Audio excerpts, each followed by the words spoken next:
कुनै पनि कुरा सेयर गर्दा कसैलाई फाइदा हुन्छ अथवा लाभ हुन्छ भने त्यो कुरा सेयर गर्नु हुने जस्तो लाग्छ। आज हामी मेन्टल हेल्थको बारेमा केही कुरा गरौँ है त। हामी मेन्टल्ली अथवा फिजिकल्ली केही बिरामी भयौँ भने मठ मन्दिर धाउने गर्छौँ अथवा गुम्बा अरू कुनै ठाउँ धाउने। अरू प्राणीहरू जस्तो मान्छे स्वतन्त्र भएर बाँचिरहेको हुँदैन। त्यही भएर मेन्टली डिप्रेस हुनु, एङ्जाइटी हुनु र सिजोफ्रेनिया हुनु भनेको अहिले कमन भइसक्यो। प्रत्येक घरमा मान्छे डिप्रेसनमा नगएको भने कुनै पनि व्यक्ति हुन्। कसैलाई बाहिर दिने गरी हुन्छ भने कसैले आफूले कन्ट्रोल गरेर भित्रभित्रै लुकाएर राखिएको हुन्छ। किनकि मान्छे भनेको समाजमा बाँधिएर बस्नु पर्यो, घर परिवारमा बाँधिएर बस्नु पर्यो, दाजुभाइ इष्टमित्र आदि इत्यादिसँग बाँधिएर बस्नुपर्ने हुन्छ। हो यस्तो भयो भने मेन्टली टर्चर हुन्छ। हरेक मान्छेको आफ्नो आफ्नो सोचाइ र आफ्नो आफ्नो बुझाइ फरक फरक किसिमको हुनुको भएर कसैसँग पनि कुरा मेल खाँदैन। त्यही भएर हामीले अलिकति स्वतन्त्र हुन चाहिँ सिक्नुपर्छ।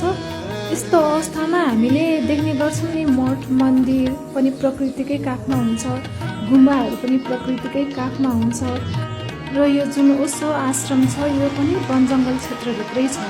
आजकल मानिसहरू मेन्टल्ली डिप्रेस भयो भने यहीँ जाने चलन छ।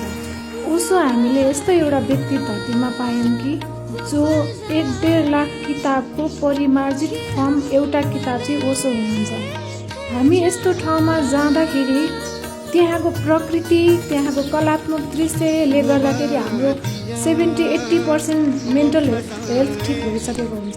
त्यो सबै प्रकृतिलाई देख्ने बित्तिकै हाम्रो मस्तिष्कले हिलिङ हर्मोनहरू निकालिसकेको हुन्छ। कुनै पनि व्यक्तिको बाणी चाहिँ नि हामीले सुन्ने गर्छौँ, तर सो व्यक्तिले तपाईँहरू प्रकृतिसँग जोडिएर बस्नुहोस् है भनेर चाहिँ कसैले पनि भनेको हुँदैन। मान्छेको मस्तिष्क आफैमा हिलिङ पावर छ।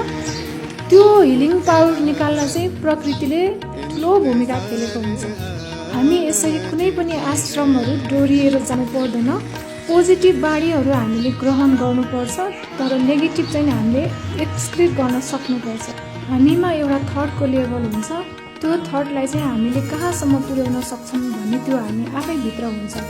तर प्रकृतिसँग चाहिँ जोडिएर बस्नुपर्छ है।